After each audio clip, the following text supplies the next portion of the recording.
E ter que falar de clima num momento de pandemia e com tantos problemas acontecendo aí no Congresso. No entanto, se a gente for olhar dentro de uma perspectiva histórica e de longo prazo, as consequências das mudanças climáticas no Brasil e no mundo serão até mais graves do que dessa pandemia.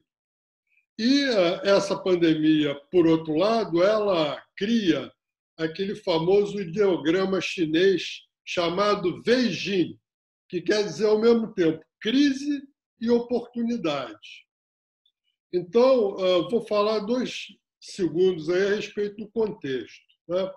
O que acontece, em primeiro lugar, claro, com essa recessão, as emissões globais caíram um bocado esse ano. Se espera que tudo aquilo que provenha de queima de combustível fóssil vai se reduzir muito.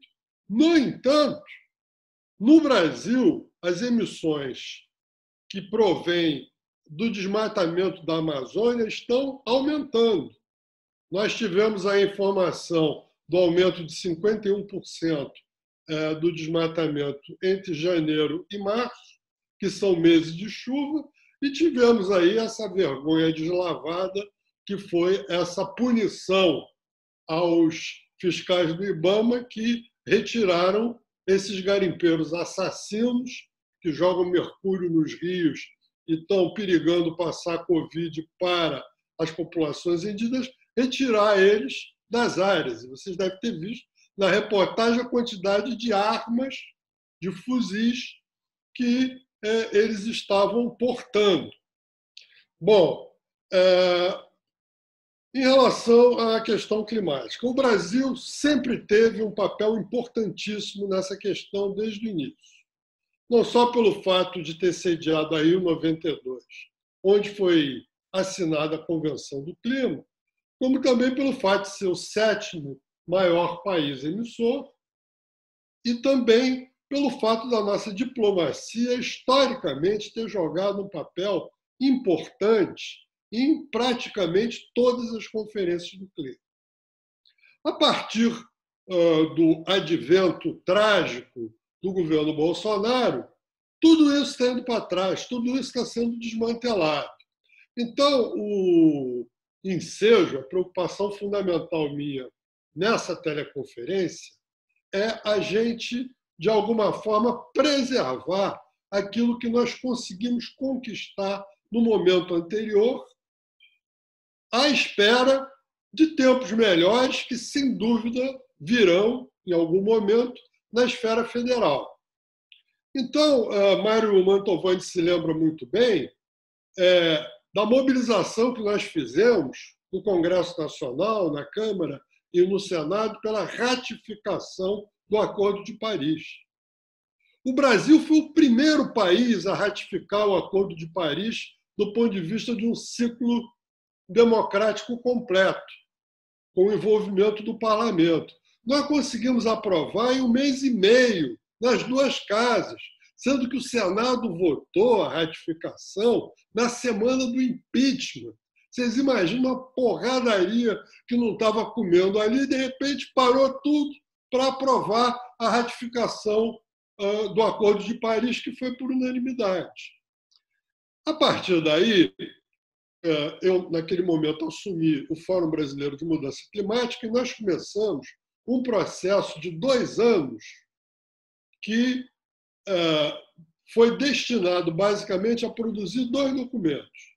Um documento chamado Proposta Inicial para a Implementação da NDC Brasileira, que é basicamente chegar na definição das ações que nós precisamos fazer nos vários setores para poder atender às metas que nós nos comprometemos. O outro foi uma estratégia de longo prazo do Brasil chegar em meados do século com as suas emissões líquidas zeradas. Eu vou falar mais do primeiro documento. Isso foi um processo de 2 anos, que envolveu 214 organizações do governo, da iniciativa privada, do terceiro setor, das ONGs e da academia, com a participação de 537 pessoas que deram o seu tempo.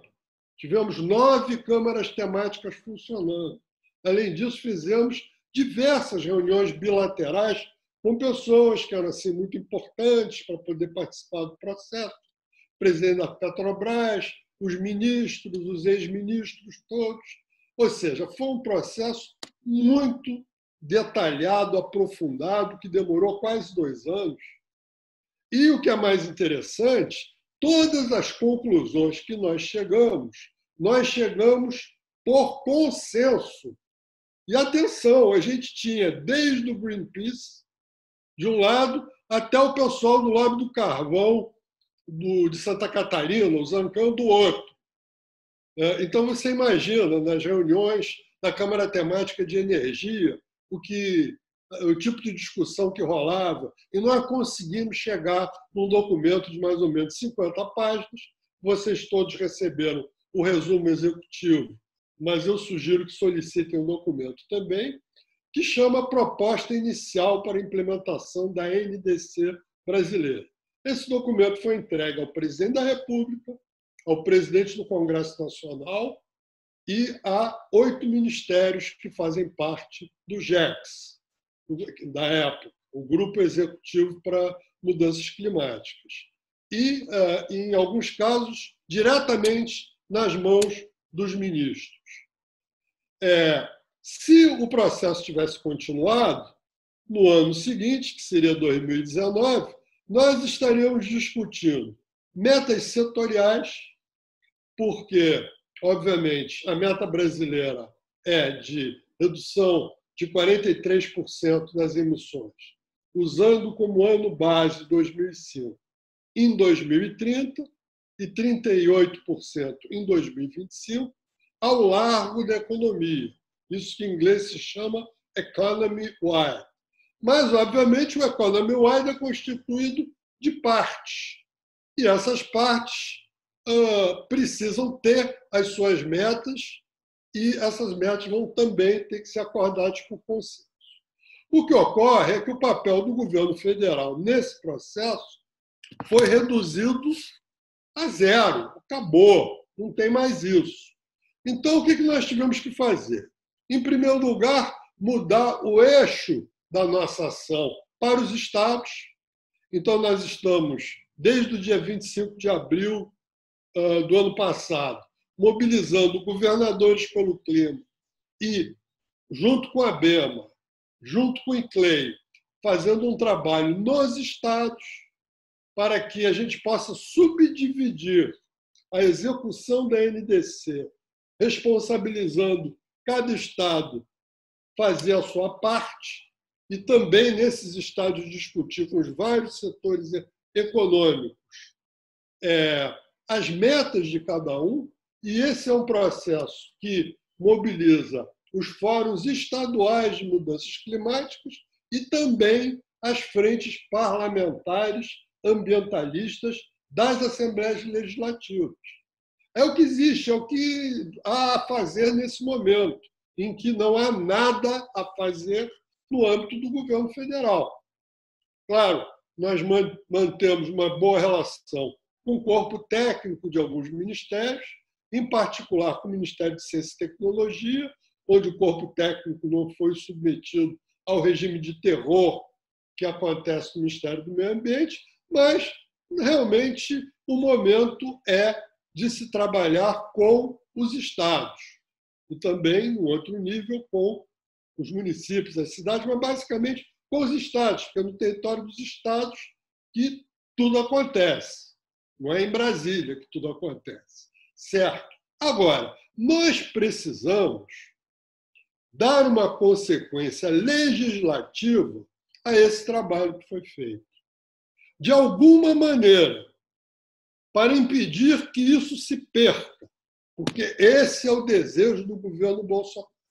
Nós precisamos que a nossa assessoria técnico-legislativa se debruce sobre o resumo executivo, se debruce sobre o documento, proposta inicial para a implementação da NDC, e perceba qual é a melhor forma de incluir isso como um anexo, isso ou parte disso, no anexo de uma das legislações que está em tramitação no Congresso Nacional, de preferência a lei que atualiza o Programa Nacional o Programa Brasileiro de Mudança Climática.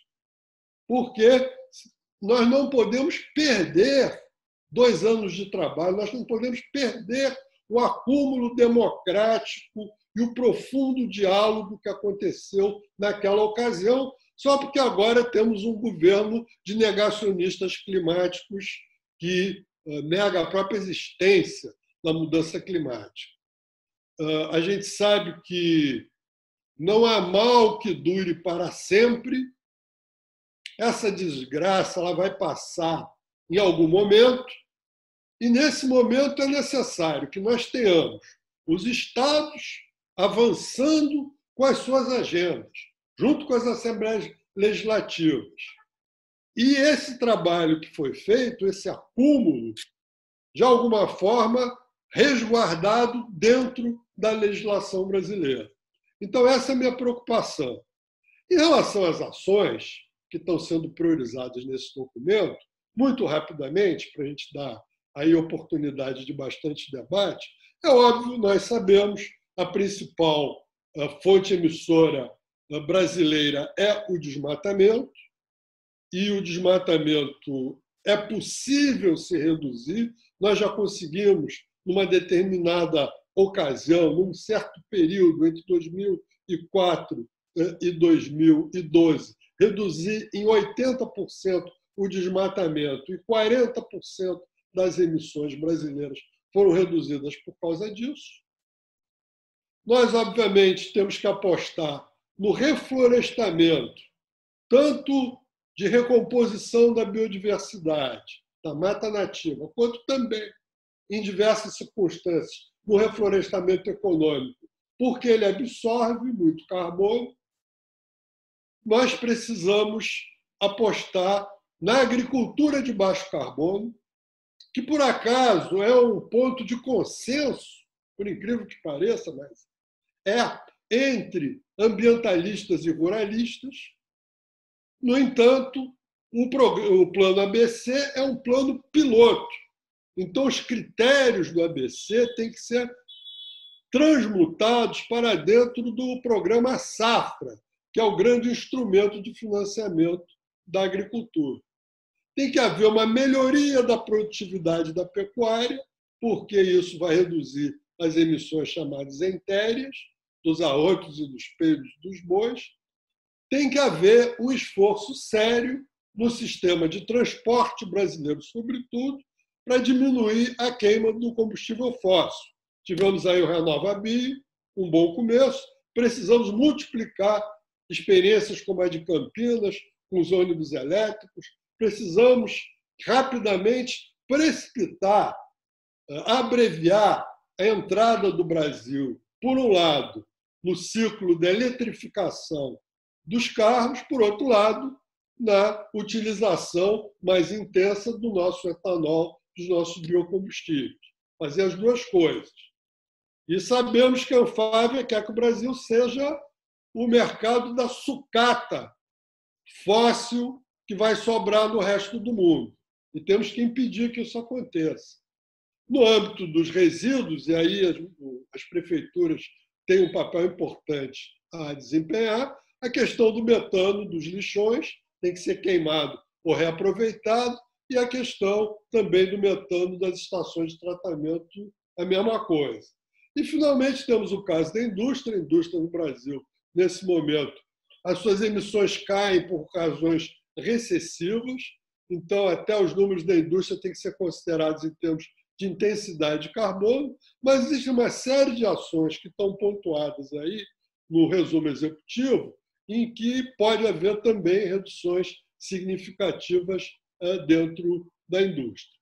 E, em termos de geração de energia, A matriz do Brasil é uma matriz limpa, mas ainda assim temos aí um número que não pode crescer de usinas a gás, temos um potencial extraordinário no âmbito das eólicas, do solar, temos que desenvolver o armazenamento de energia. Então, isso são, digamos, as grandes linhas, assim, super resumindo, que nós conseguimos chegar todos juntos, empresários, professores, ongueiros, pessoas técnicos do governo, todos estivemos de acordo com essas ações. Por outro lado, tratamos também da questão econômica, porque é fundamental a gente saber de onde virá a grana para sustentar isso, e concluímos que é necessário uma reforma tributária que incorpore a intensidade de carbono,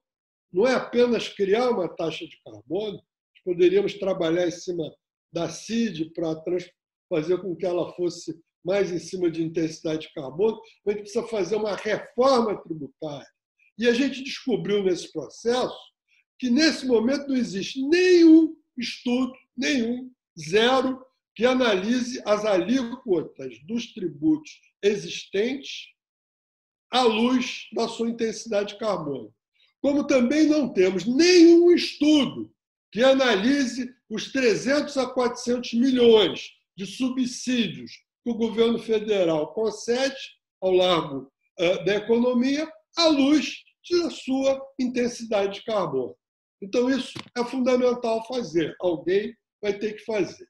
Finalmente, vimos que o mercado de carbono, a precificação positiva do carbono, uma série de outras questões, uma série de outras ferramentas econômicas, que eu não vou aqui entrar agora, podemos falar sobre elas depois, são também fundamentais. E que o Brasil tem uma situação privilegiada no mundo, em função da sua matriz energética limpa, em função da sua biodiversidade, em função da sua disponibilidade de terras para o reflorestamento. O IPCC falou recentemente que, para que tenhamos alguma chance de limitar o aumento da temperatura a 1,5 graus até o final do século, vai ser preciso reflorestar em todo o planeta uma superfície semelhante ao território dos Estados Unidos. O Brasil tem pelo menos 60 milhões de hectares de pasto degradado que está aí disponível. Em tese, não teríamos que desmatar uma árvore sequer. Claro que o desmatamento no Brasil tem esse lado da especulação, da grilagem, que está até meio desatrelado da economia. E a melhor prova disso é o que está acontecendo agora. A economia toda caindo em baixa, as emissões sendo reduzidas por causa disso, mas o desmatamento sobe.